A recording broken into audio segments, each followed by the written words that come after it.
этом ролике я хочу обратиться не к историческим доводам, а к простой логике. Нам часто говорят так: казаки — это оттюреченные монголы. Мол, в 13 веке монголоязычные монголы Чингисхана захватили Дешт и Кыпчак, растворились среди кыпчаков и стали тюркоязычными. Хорошо, давайте просто подумаем. Да, на юге были города, торговые, ремесленные, тюркоязычные, но народ Чингисхана не был городским, это были степные кочевники. А значит, в такой среде они не могли отюречиться, потому что они в ней не жили. Да, в степи были кочевые кыпчакские племена.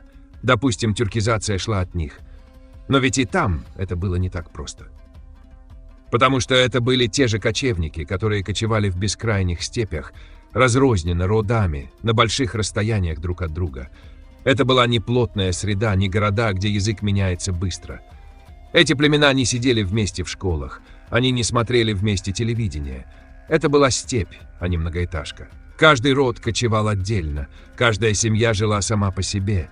Язык передавался от отца к сыну, а не через учебники и не через городскую улицу. Учтем еще, что племена Чингисхана были немалыми группами.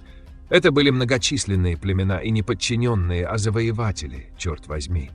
И при этом у них была память о своих предках, жесткие традиции, вера в Тенгри, духовный стержень. Это были гордые воины-победители, которые навязывали свой образ жизни, ломали старые порядки, стирали с лица земли города и подчиняли целые цивилизации.